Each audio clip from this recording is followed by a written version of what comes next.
Miarabantsika rehetra manao ny fetana Jesosy Kristy Tompo minosy ny ankonanao.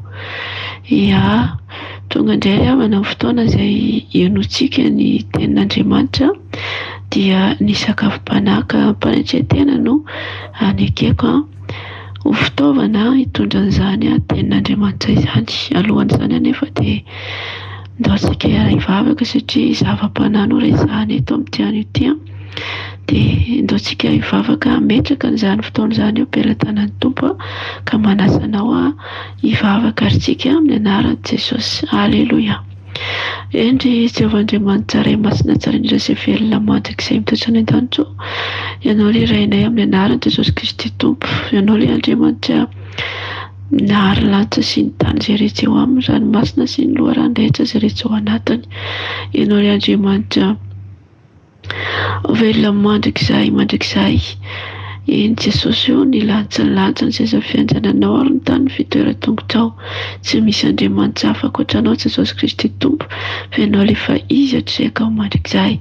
Eny Jesosy, tonga indray fotoana izay hitondrana ny teninao ary ny teniko izay kely sy bitika vovoka sy kankana Jesosy no hitondra, no tendrenao indray hitondra n'izany teny izany ka mangataka aminao Jesosy Tompo, manatre dia manatre feno izao fotoana izao ary mangataka ny hery fanahinao masina mba hampiteny indray ny lelako Jesosy, hanokatra indray ny lelako ka ananako ny lelan'ny efa mahay Jesosy Tompo, satria ny tenako dia tsy mahefa na inona, tsy mahay na inona Jesosy fa ianao no angatahako hiasa feno eto, ianao izay nanendry hitondra izao teny izao no mangataka aminao mihitsy hoe feno ny herinao indray Jesosy Tompo, oka tsy ho hita ny amiko fa ianao no hita eto androany Jesosy, mitenena araka ny fombanao, fa voninkenonao izahay.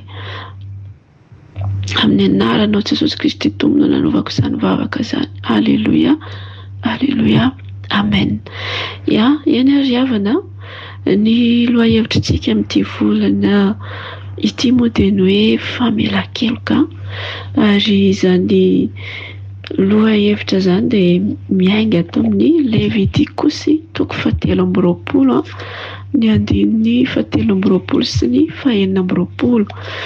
Ny sora-manjony amin'izany tenin'Andriamanitra izany dia ny hoe, ny fakiko ny teny amin'ny ara-Jesosy manao hoe lalàna ny amin'ny fanamasinana fotoam-pivavahana voatendran'i Jehovah. Amen. Dia ovy kely eo amin'ny andininy 1 dia afa-tsika makiny any amin'ny andininy 7:20. Ny anaran'i Jesosy Levitikosy 7:20 andininy 1. Ary hoy Jehovah niteny tamin'i Mosesy ka nanao hoe, mitenena amin'ny zanak'Israely hoe, ny amin'ny fotoam-pivavahana voatendran'i Jehovah izay antsoinareo fivoriana masina dia izaonao izy. Araka izany sora-mandry sy izany andininy 1 izany havana, dia ity Levitikosy 7:20 ity dia lalàna ny amin'ny fotoam-pivavahana, izany hoe andro voatokana. Tsika rehefa miteny hoe voatokana izany dia izany hoe tsy fanaovan-jara zany, tsy fandehanana miasa zany fa fiankofana eo anatrehana izany hoe fandehanana any am-piangonana mitsahaja manomboka amin'ny maraina am-parivony any, tsy ianao mitsahatra manompo manome voninahitra azy mitery azy, izay ilay hoe fotoam-pivavahana zany. Ary tany saina eto ny fotoana rehetra izay tokony hivavahana. Raha amintsika zanak'olombelona izao ny amin'izao fotoana iainantsika izao dia hoe ny fotoana izay hivavahana, andehanana any am-piangonana, dia misy ny manao azy hoe isan'andro dia misokatra foana amin'ny fiangonana, fa misy kosa ny hoe indray-pandeha isan-kerinandro, isaky ny alahady, dia ao koa ny hoe ny fety ihany koa dia isaky ny Pâques sy ny Pentecôste, dia eo ny misy manao andreny hoe krismasy ireny, ohatran'izay ny amin'izao tontolo izao. Fa ny ato amin'ny Baiboly kosa ry havana dia efa voalahatra eto izany fotoana hitsaharana izany, izany hoe tsy hiasana fa hanompoana sy hivavahana, ary tafiditra ato avokoa izany fety izay ny andro izay notendren'Andriamanitra, izany hoe Andriamanitra mihitsy izany nanendry an'io andro fa tsy Mosesy akory na hoe olombelona, tsy hoe ny fisaina Mosesy no namoroporona hoe izao andro izao ny ankofantsika, ivavahantsika, hitsaratsika, fa Andriamanitra velona Mpaharantsy sy ny tany no nanome azy tamin'ny alalan'i Mosesy ary dia tany sainy eto amin'ity Levitikos 7:20 ity avokoa izany fotoana izany sy izany andro voatendrin'Andriamanitra iankofana ivavahana amin'izany. Dia manasanao mihitsy hoe vaky hatramin'ny voalohany teny fa hitantsika eo daholo izay fitsarana izay. Raha ataoko mpambaray fitingy fotsiny dia ny fety dia hitantsika eto ny hoe ny andro izay tokony hitsarana dia misesy ato izy hoe ny sabata indram-pandesa-kerinandro, ny voalohambolana indram-pandesa-bolana, ny Pasika indram-pandesa-taona sy ny Pentekosta koa indram-pandesa-taona. Ireo izany no voatendry iankofana ary ihany koa misy ny izay hoe Levitikos 7:20 izay koa mbola andro izay nitendren'i Jehovah ihany koa izy io iankofana izany izany hoe fety izany ilay ataontsika zanak'olombelona eto ambony tany hoe fety. Ary ireny fety ireny izany, fety kristiana ireny izany revana tsy hoe natao tsy hoe tokony hoe fetifetena fotsiny ireny fa tena fanomezam-boninahitra an'Andriamanitra mihitsy izany ilay fety tena izay hoe ara-baiboly izay izany dia tokony tena iankofana sy hanomezana voninahitra azy fa tsy fety ho an'izao tontolo izao ka hoe hilobana sy hisotroana, fa fanomezam-boninahitra azy nanomezan'Andriamanitra izay andro sy fotoana hivavahana izay. Atao amin'ny 7:20 ary no vakintsika izay mivaky izao teny amin'ny ratsy manao hoe ary Jehovah niteny tamin'i Mosesy ka nanao hoe mitenena amin'ny zanak'Israely hoe ny andro voalohany amin'ny volana fahafito dia andro fitsarana ho anareo, dia fahatsiarovana amin'ny fitsofana trompetra ho fivoriana masina. Aiza manao tao zavatra akory ianareo fa manatera fanatitra tao amin'ny afo an'i Jehovah. Ny 20 ary Jehovah niteny tamin'i Mosesy ka nanao hoe ary amin'ny andro 10 amin'izany volana fahafito izany dia ny andro fanavotana izy fivoriana masina ho anareo ary ampahoriny tenanareo ianareo ka hanatitra fanatitra tao amin'ny afo ho an'i Jehovah. Haleloia. Araka izany ten'Andriamanitra izany dia ny lohahevitrintsika ry havana dia hoe famelan-keloka. Eto izy dia misy teny hoe andro fanavotana izany, fotoana fanavotana. Fitinana kely ny inona atao hoe fanavotana. Rehefa miresaka an'izany fanavotana izany tsika dia ataoko tantara kely ilay izy ohatra. Raha ohatra tsika efa nahita an'ireny film atao hoe commando ireny dia misy ny hoe misy manafika izany ny firenena anankiray dia misy miaramila hazo babo na olona hazo babo dia hoentin zareo any amin'ny firenena izay misy an'ireny olona maka-babo ireny. Ary rehefa azo ny olona natao babo iny dia atao amin'izay tiany hanaovany azy, gadrainy na kapohany na ampiasainy ataony asa manao asa terovozona sy tiany hanaovany an'iny olona babo iny izany dia ataony. Ary rehefa tonga amin'izay fotoana dia mifandinika ny ao amin'ny firenena anankiray izay nahazoana an'izay babo izay dia manangona ny miaramila ny lehibe ny hoe andao avotantsika ilay namantsika izay azo babo iny. Ary dia miangona ireo maka fitaovam-piadiana rehetra dia mandeha indray any amin'ilay firenena izay misy an'ilay namany azo babo dia manavitra ny namany iny ataony zareo ao anatin'izay fanavotana namana izay. Nefa ny anatin'ny ady iny havana dia tena hoe misy amin'ireo no raraka eny an-dalana, maty eny an-dalana. Tena hoe ny fanavotana ny namany iny izany tena hoe misy sakrifisy goavana be izany andeha amin'izany hoe hanavitra namana azo babo izany. Ary misy ny maty, misy ny tena hoe maratsa, misy raha latsaka mihitsy izany ao anatin'izay fanavotana namana izay. Fa iny namana azo babo iny havana tsy azo fotsiny iny, tsy azo mora fotsiny iny fa tena hoe sakrifisy no azahoanany iny. Ary misy ara tena hoe tsy masaky izy mandeha manavitra ny namany satria fantany tsara ny zavatra androa azy any amin'izany firenena izany. Tsy moramora izany no maka an'izany hoe manavitra babo izany. dia alaitsika sara-tsaina tahaka an'izay koa ny fiainantsika zanak'olombelona. Tamin'ity Levitoko kosa toko 7:20 ry havana dia ny antso fanavotana dia misy hoe isa-taona le izy natao isa-taona dia mitondra fanahy tsalatsa-jamo zanak'Israely mba hanafahana ny elony famelan-keloka, ary tsy maintsy misy raha latsaka eo zany ho famelana an'izay eloko izay. Nefany tamin'izany fotoana izany dia tsy tanteraka zany ny zanak'olombelona, zany hoe mbola nisy tsiny ihany teo anatrehana na dia efa fanahy tsara ny atao hoe famelan-keloka dia mbola misy kilema ihany ny zavatra hoentin'ny zanak'Israely dia tsy nakasitrahan'Andriamanitra zany, tsy nahafaka nioty zany ary tsy nahafaka namonjy an'izao tontolo izao, satria any zanak'Israely tokana ihany izay fanatitra latsa-dra izay nataony tany amin'ny fotoanan'izany. Fa amin'izao vaninandro iainantsika izao dia ny fanavotana izay nataon'i Jesosy Kristy Tompo ilay maty sy nomboana teo amin'ny fijaliana ry havana dia natao nalatsaka an'izany ho an'izao tontolo izao. Ndao anefa ankehitrika natao amin'ny Efesianina toko 1 ny 7 no ahafahantsika manamarina an'izay hoe Jesosy Kristy Tompo ilay efa nanavitra antsika, natao isorona fanatitra ho fanavotana ny tany rehetra. Vakintsika ny teny Efesianina toko 1 ny 7 mivaky toy izao ny teny amin'izany Jesosy manao hoe izy no nanana antsika fanavotana amin'ny rany dia ny famelana ny fahadisoantsika araka ny haren'ny fahasoavany izay nataony be ho antsika amin'ny fahendrena sy ny fisainana rehetra. Amen, alleluia.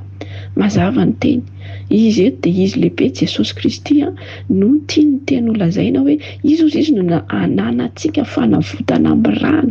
Izany hoe ny rany Jesosy ilay ratsaka teo Kalvariny ry havana dia nanavitra ny zanak'olombelona mpanota, izay rehetra nanota matramin'ny Adama sy Eva dia iny rany Jesosy ratsaka teo Kalvariny latsaka ndray andro monja iny no nanavotana antsika. Izany hoe araka ilay tantara kely izay noentiko teo ry havana dia zasy ianao lefa tao hoe tsika zany Andriamanitra namolavola antsika, Jehovahandriamanitra iray namorona antsika, novolavolainy tamin'ny tsika dia nasiany fofona mahavelona dia atao hoe zanak'Andriamanitra zany tsika, ary Andriamanitra no raintsika. Kanefa ry havana nisy an'ilay nakababo antsika dia tsy iza fa ny devoly Satana zany nalainy babo tsika dia nataon'izay tiany nanaovana azy tsika. Fa rehefa tonga kosa Jesosy Kristy Tompo dia izy no nanao sakrifisy namonjy antsika indray, nanavitra antsika indray, dia tsy tamin'iny izany fa tamin'ny nahafatesany nokapohana izy, nofatrena izy, ary ilay rany latsaka iny no fanavotana antsika. Ary maty mihitsy Jesosy ry havana, araka ilay tantara kely teo misy maty ao anatin'ireny manavitra babo ireny, misy tena tsy sahy mandeha mihitsy satria fantany zavatra androasy dia aleony mamoy ny namany toy izay andeha ho faty any amin'izany hanavitra ny namany izany. Fa Jesosy kosa ry havana dia tsy mba niaro ny tenany izy, fa ozy ny teny hoe ny tsy misy manam-pitiavana lehibe noho izao ozy izy dia ny manolotra ny ainy ho an'ny sakaizany, ary fony mbola mpanota isika dia maty izy hamonjy antsika. Fitiavana lehibe izany ry havana izany nanavotany Jesosy antsika teo amin'ny fijaliana izany, nalorany ainy, nandatrahany ny rany. Ka amin'izao ankehitriny izao dia tsy misy intsony hoe mbola hanao fanaty-latsa-dratsika ao anatin'ny volana 17 hanala famelan-keloka hanavitra, fa Kristy Jesosy nefa maty. Ary raha atao bambaray ny andro izay nahafatesan'i Jesosy fivoriana masina izay hoe nahafatesana nandatrahany izany raha nanavotany izany ry havana dia ny Paska no nanaovan'i Jesosy an'izany. Efa natambatra Jesosy ao anatin'ny Paska izany. Ka izay indrindra no ankalazantsika ny andro Paska ho fankalazana izay fanavotana nataon'i Jesosy teo amin'ny fijaliana izay.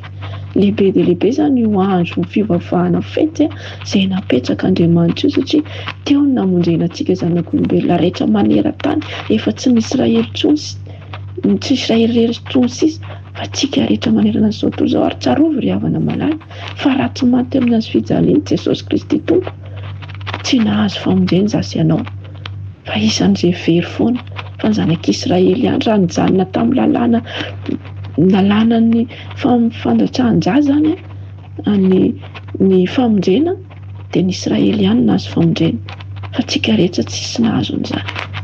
Ka eritrereto saintsainy hoe tahaka ny ahoana ny fiainanao taloha, tahaka ny ahoana ianao nalainy Jesosy tompo, taiza ianao nalainy Jesosy, fahotana tahaka ny ahoana nefa nataonao, nefa navelany ny eloko ao, no sasany ianao, no hamasinina indray ianao, ary tonga tao hoe zanak'Andriamanitra noho ny amin'ny Jesosy Kristy tompo. Azy any hoe eloka raha ny eloka vitako sy ny vitanao dia tsy tokony handova amin'ny mandrakizay zasy ianao, tsy tokony amin'izao lalàna famonjena izao zasy ianao, fa inona famindrapon'Andriamanitra raina toy izao atsika, ka nanirahany ny zanany latokana mba hanavotany atsika ho afaka amin'ny fahotana, ho afaka amin'ny faharatsiana, ho afaka amin'ny fanamelohana, ho afaka amin'ny fahafatesana. Ry havana, isaorantsika ny tompo ny amin'izay famonjena nataony atsika izay, ary tena saintsaino andreo manalina izany, ry havana manalina, saintsainy foana. Rehefa misaintsaina ianao hoe tahaka an'izao fahotana vitanao nefa navelona Jesosy Kristy tompo noho ny fitiavana ianao, dia ho hainao ihany koa ny hamela ny eloko ny namanao, satria ry havana ny fanompoana an'Andriamanitra dia tsy hoe ny ara-panahy ihany, tsy hoe zasy ianao ihany no havela eloka, fa didin'ny soratra masina mihitsy zasy ianao ihany koa, tsika sy ianao izay manompo dia mila mahay mifamela eloka, indrindra fa tsika izay atao hoe kristianina zanak'Andriamanitra dia tokony hanana an'izay toe-panahy Jesosy Kristy izay tsika. Raha fa mandinika ny toe-panahy Jesosy tsika dia ny zavatra ny toetran'i Jesosy voalohany indrindra ry havana dia mamela eloka izy. Ka raha ao anatintsika ny fanahin'i Jesosy dia tokony hanana an'izay toe-panahy mamela eloka izay zasy ianao. Andahoana evakiantsika ny soratra masina izay tena nananaran'i Jesosy Kristy tompo an'ireo mpianatra mihitsiny tamin'ny fotoanany izy tetỳ ambonin'ny tany tonga hanofo. Jesosy Kristy tompo dia Andriamanitra tonga hanofo teto ambonin'ny tany, ary nananatra izy andreo apôstôly ireo mba ahaizan'ny apôstôly mifankatia. Tsy iza ny apôstôly ankehitriny fa zasy ianao zanak'Andriamanitra izay atao hoe kristianina. Ka didin'ny soratra masina tsika ahay hifankatia ry havana.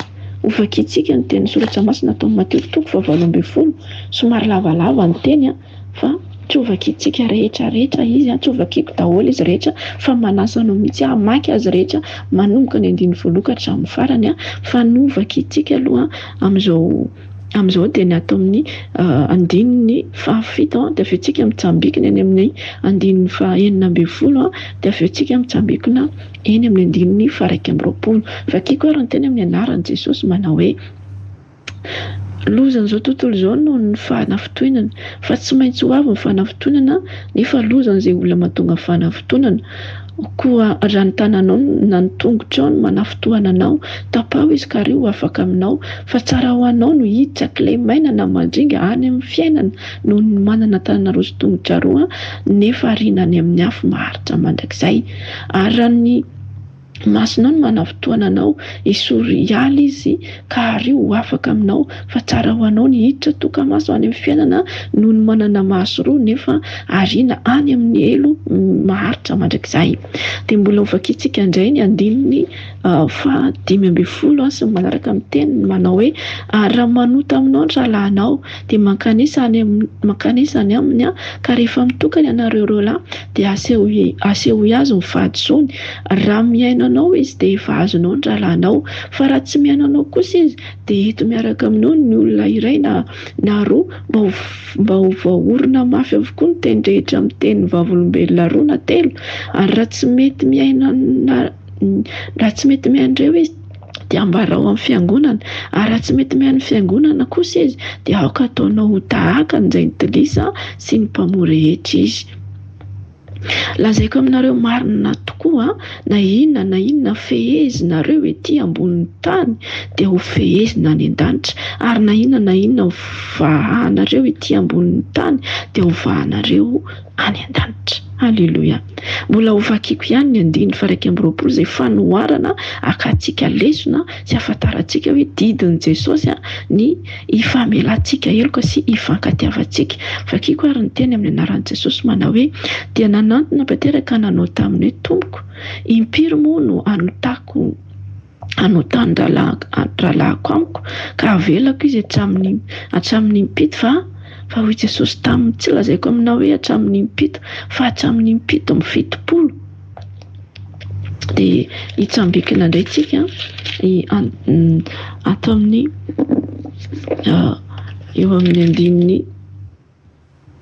9:20 mivaky teo izao ny teny amin'ny Jesosy hoe ary vao nidinika izy dia nisy anankiray azafady any mivakitsika ihany teny amin'ny 9:20 fa hoy Jesosy taminy tsy lazaiko aminao hoe hatramin'ny 7 fa hatramin'ny 70. Koa amin'izany ny fanjakan'ny lanitra dia tahaka ny mpanjaka anankiray izay te hidinika amin'ny mpanompony ny amin'ny volany, ary vao nidinika izy dia nisy anankiray noentina teo aminy izay nitrosa talenta iray alina, satria tsy manan-kaloha izy dia nasain'ny tompony amidy izy sy mivady amanjana mba mifanana ny rehetra andoavana ny trosa.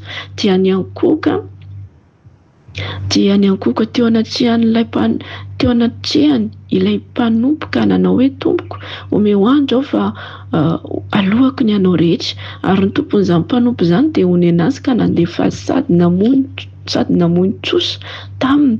Nefa no nivoaka izany mpanompo izany dia nahita mpanompo namany anankiray izay ny trosa denari zary taminy, dia nosamborina izy ka notrahony sady nataony hoe aloavy izay trosako aminao. Fa ny ankoka ilay mpanompo namany ka nifona taminy nanao hoe omeo andro aho fa alohako ny anao. Nefa tsy nety izy fa lasa nampanao azy tao an-trano maizina mandra-pandohan'ny trosa. Ary noho nitan'ireo mpanompo namany izay efa natao dia nalahelo indrindra izy ka nandeha nanambara tsara tamin'ny tompony izany rehetra natao izany. Dia nampanalain'ny tompony raha lehilahy ka noteneny hoe ry mpanompo ratsy fanahy, efa nofenoko ilay trosa, efa nafoiko ilay trosa rehetra taminao satria nifona tamiko ianao. Moa tsy tokony mba ho namindra fo tamin'ny mpanompo namanao koa va ianao tahaka ny namindrako fo taminao? Dia atezitra ny tompony ka nanolotra azy ho any amin'ny mpampijaly mandra-pandohany ny trosa rehetra. Ary tahaka izany koa no ataony draiko izay any an-danitra aminareo raha tsy samy mamela ny rahalahinareo amin'ny fonareo avy ianareo. Amen.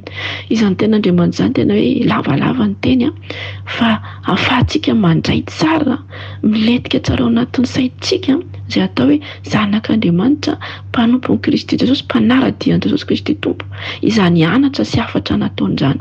Teto izy ry havana raha ny teny nanao an'io fanoharana io sy nananatra io, tsy hoe mbola olona tsy nandehan'i Jesosy ho tompo sy mpamonjy ny fiainany ny teneniny, tsy mpiaradia aminy io teneniny io fa olona efa nandray azy ho tompo sy mpamonjy ny fiainany, efa vita batisa, efa atao hoe nandray fanomezana koa dia mifanamasina. Dia ireo apôstôly ireo no nanarin'i Jesosy ny amin'izany teny izany, satria ao anatintsika kristianina izay atao hoe miaradia amin'ny Kristy ry havana dia misy amintsika tsy mahay mifamela heloka, na dia miara-mivory any am-piangonana ary dia misy manao fijery ratsy, misy manana lolo-po, misy manao folentika amin'ny namany nefa mpiara-miangona, mpiara-mivavaka, misy no mifosafosa ny namany nefa mpiara-mivavaka, misy ny manenjika namana nefa mivavaka.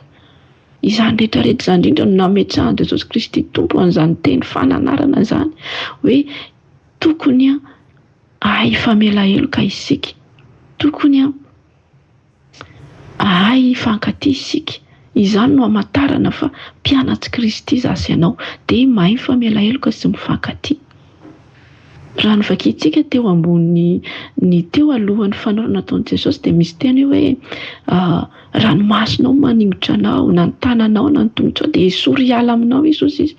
Fa tsara aminao niditra toka tanana na toka maso any amin'ny fiainana mandrakizay no niditra tanana roa nefa ho arinany amin'ny hafa. Dikan'izany esory izany io fijery ratsy io, esorina ny fijery ratsy, esorina ny tanana mety hoe mangalangalatra ny zavatry ny namanao, ny tongotra mandeha manaratsiratsy ny namanao, ny fonao milentika amin'ny namanao esory. Dikan'izany tsy hoe tapahana hiala aminao mihitsy akory fa hialana ilay toetra ny fialana amin'izay toetra ao dia mandohalika ianao miverina amin'ny Jesosy, mibeba fa mbola tsy tara ianao raha ao aminao izay toetra izay. Misy amintsika mantsy ry havana atao hoe famela heloka dia mamela ny heloka ao aravavy mandeha any amin'ny aravavy araka ilay teny novakiana teo hoe mandehanany aminy dia mifonahany aminazy, fa raha ohatra ka manaiky ianao izy dia efa afaka ianao. Fa raha tsy manaiky ianao izy dia mbola mandehana ihany any amin'ny ino moa izy teo, pastera ohatra miteny amin'ilay zavatra nataony, ny zavatra tokony hifonanao aminy ka tsy nenony. Rehefa tsy menao pastera koa izy dia mandehanao izy amin'ny fiangonana izany hoe mpiara-miangona rehetra dia tenenao mpiara-miangona rehetra ilay izy. Ka raha mbola tsy manaiky mamela anao ihany izy dia avela amin'izay. Izany hoe tena didin Jesosy mihitsy izany zasy ianao mba tena ifamela heloka amin'ny fotsika mihitsy fa tsy amin'ny vava fotsiny. Misy amintsika mantsy hoe mifamela heloka nefany amin'ny vava fotsiny ilay izy, fa mbola mangarika ianao rehefa mahita namanao, lasa mihafahafa ianao rehefa mahita namanao, na dia atao hoe teny hoentin'ny namanao iny na anjara hoentin'ny namanao iny ary tsy tianao mihaino anazy, ohatrany hoe tsy tianao izany mihaino an'ilay izy. Ry havana, mbola fotoanan'izao, mbola tsy tara zaza ianao matotongo ty loha hevitra ty, fotoana famelan-keloka izao, ary tokony hanana an'izany toetra izany mihitsy zasy ianao e. Satria fataro tsara fa raha mbola ao anatintsika izany toetra izany dia hoy ny tenin Jesosy Kristy Tompo hoe izay vahanareo ety an-tany dia voavaha any an-danitra any izy, fa izay vidinareo ety dia hidiana koa any an-danitra. Ry havana malala, ny dikan'izany dia hoe raha mahay mamela ny heloka ianao dia voavela koa ny heloka ao any an-danitra, fa raha ianao tsy mahay mamela heloka ny namanao dia tsy voavela koa ny heloka ao. Ary fataro tsara hoe tahaka ny ahoana ny olona tsy voavela heloka ho ariana any amin'ny fiaina tsy hita maharitra mandrakizay, fiainana mijaly mandrakizay, ny olona izay tsy voavela heloka izany ary tsy ahita ny tompo mihitsy izany olona izany. Eritrereto tsara hoe hidiana ho anao ny lanitra, izany hoe vahana any an-danitra any hoe rehefa voavana any an-danitra dia fitahiana ny aminao e, fahasoavana ny mameno ny fiainanao e. Fa misy amintsika zanak'olombelona tena hoe tsika kristianina moa izany no teneniko eto, mihidy ny lanitra amintsika, fa maninona nefa mihidy ny lanitra? Efa zavatra kely fotsiny mampidy an'io, ilay tsy famelanao ny heloka ny namanao. Izany mihidy ny lanitra izany dia hoe tsy izay rehetra ataonao tsy mety marary lava ianao, tsy mety sitrana mangataka ihany, mivavaka ihany, fa misy zavatra tena mba kasainao atao fa tsy mety tanteraka mihitsy ilay izy, fa eo ihany eo satria mihidy ny lanitra. Efa inona ny anton'izay? Zavatra kely fotsiny, ilay tsy famelanao ny heloka iny ihany mampidy an'io. Fa andramany avelao ny heloka izay mety nanao zavatra tsy nety taminao. Marina fa mafy izany hoe nataony olona zavatra marary izany. Mety vola, mety hoe resa-bola, mety hoe naka amin'ny vadinao izy, mety hoe nanenjikenjika anao mihitsy izy, mety hoe noho ny taminy nahatonga ny asanao rava. Fa izao mamela ny helony. Eto tsy hoe tsika samy kristianina ihany ny famela heloka, fa ianao kristianina io na antsay tilisa ary, tsako hoe na olona mbola tsy manana an'i Jesosy ary dia mila avelanao heloka ireny olona ireny, mpampiasanao, mpiara-miasa aminao, mpiara-monina aminao, namanao, mety olona mandalo teo amin'ny fiainanao nefa tsy fantatrao akory fa nitondra ratra teo aminao dia izao mamela ny helony. Mety vadinao io, mety olo tianao taloha io, mamela ny helony aiza mitana lahelo aminy ianao fa avotsoro izany dia hisokatra aminao koa ny lanitra. Satria tsisy toerana ho an'ny olona tsy mahay mamela heloka any an-danitra, fa toeran'ny olona voavela heloka ny any. Ary ao anatin'izany rehetrarehetra izany dia tsy haintsika zanak'olombelona izany io, tsika dia olombelona nofosy, tsy haintsika ny mamela heloka raha tsy ao anatintsika amin'ny fitiavana. Ataovaka itsika ato amin'ny amarana antsika ny tenin'Andriamanitra atao Korinthiana 1, ny andininy Korinthiana 1, ny andininy 1 sy ny manaraka vakiko amin'ny anaran'i Jesosy ny temana hoe na dia miteny amin'ny fitenin'olona sy ny anjela azy aho kanefa tsy manana fitiavana dia tonga varana maneno sy kirontsina mikoritrana aho, ary na dia manana faminaniana azy aho ka mahalala ny zava-miafina rehetra sady manana ny fahalalana rehetra ary na dia manana ny finoana rehetra zao ka mafindra tendrombohitra kanefa tsy manana fitiavana dia tsinitsinonao ary na dia omeko ho an'ny malahelo aza amin'ny fananako rehetra ary na dia atolotro hodorana aza ny tenako kanefa tsy manana fitiavanao dia tsy mahasoa akory zany. Ny famantarana hoe manana fitiavana ny olona iray dia ireto tany izay ndraiky hoe ny fitiavana maro-po sady mora fanahy, ny fitiavana tsy mialina, tsy mirehireh, tsy miebihebo, tsy manao izay tsy mahamendrika, tsy mitady ny azy, tsy mora sosa, tsy manao otro-po, tsy mifaly amin'ny tsy fahamarinana fa miara-mifaly amin'ny fahamarinana kosa, mandefitra ny zavatra rehetra, mino ny zavatra rehetra, manantena ny zavatra rehetra, maharitra ny zavatra rehetra. Amen. Izay no famantarana ny olona iray manam-pitiavana. Raha dia tahiantsika ireo teny hoe inona ny atao hoe izao, inona ny atao hoe izao, lava dia lava tokoa ny tenin'Andriamanitra nefa ny fotoana antsika manapetra ihany. Fa manasa anao hoe mandiny ny tenanao ry havana, malaly ranadà rahavavy, dinio ny tenanao. Baiboly ty baiboly ty dia fitaratra ho antsika kristianina, ty baiboly ty dia fiainana antsika ho antsika kristianina. Ka mila antsika mandiny tena foana isan'andro hoe ananantsika ve ireto toetra manam-pitiavana reto, sa mifanohitra amin'ireo mbola toetra ananantsika. Raha mifanohitra amin'ireo izany ny toetra ananantsika dia hoy aman-tsanao hoe miverena fa tianao Jesosy, tia antsika Jesosy, ndao hibebaka indray, ndao hiverina amindray. Fa miandry antsika izy ary misy antony ny loha-hevitra tahaka an'izao. Mbola misy tiany Jesosy hiova zany ato. Mbola misy tiany Jesosy hifamela helika izany anatin'ity groupe ity. Matoa izy nitondra an'izany teny izany. Satria nahoana, satria tsika efa natao hoe nibebaka, nanjay azo toy misy mpamonjy ny fiainana efa vita batisa, efa natao batisa amin'ny fanamasina nefa jereo. Mbola tonga ihany ny loha-hevitra hoe famela-kelika. Misy tiany Jesosy hovaina ato ka manana fanetretena. Mila manana fanetretena tsika satria fanetretena ny famela-keloka. Raha tsy manana izay fanetretena sy fitiavana izay ianao tsy ho vitanao mihitsy izany. Ary aiza miziriziry fa manana fanetretena, maneky ho tefeny, maneky ho amboarina fa Jesosy mihitsy ny anamboatra antsika. Ho avy izy any amin'ireo lanitra, efa tongotra ny andro, tsy ho ela intsony izany. Ka sao dia izay zavatra kely izay no tsy atafakatranao eny amin'ireo lanitra hijenan Jesosy. Satria tsy maintsy ho avy izay fotoana izay. Ary izay olona manana an'izay fitiavana izay, ny fitiavana dia fanamasina izay efa fanomezana nomenantsika tamin'ny batisa izay. Satria izy mibeba dia atao batisa amin'ny anaran'i Jesosy ary ianareo dia omena fanomezana dia fanamasina. Io mantsy no fa tsika miakatra io fanamasina io.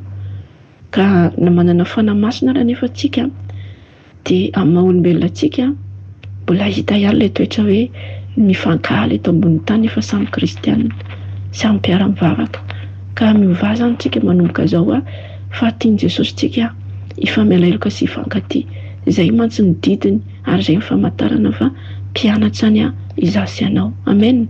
Izay indray ary ny tenin'Andriamanitra izay noentina tamintsika androany. Mino fa nandray ianao ary mino fa isaintsaina ianao anatin'izay. Mino fa ianao izay mbola tsy nandray an'i Jesosy Kristy tompo ihany koa ho amin'ny fiainanao, ho mpamonjy ny fiainanao, manasa anao mihitsy hoe raisy Jesosy ho toy izay mpamonjy ny fiainanao. Fa na inona heloka vitanao, na ataoko hoe mpamono olona ary ianao, mpangalatra ianao, mpangala vadin'olona ianao, mihaino an'izao teny izao, fantaro fa tianao Jesosy tsy manameloka anao izy fa tiany ianao hibebaka, mibeba.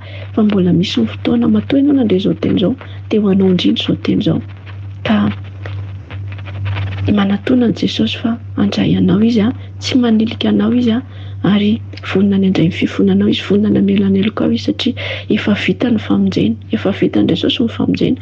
Fa ianao mila manetri-teny, mila manaiky ho tefeny, mila manaiky ho hiasana dia hiasa aminao izy. Amen. Ny vavakantsika. Aleloia. Eny Jesosy Tompo, mbola mitsimitsaritra misaotra anao izay satria nomenao izany teny izany. Eny Tompo, ampitoera ao anatinay ny teny, aroako izany teny izany, tsy handalo fotsiny eo aminay izay nandray izao teny izao.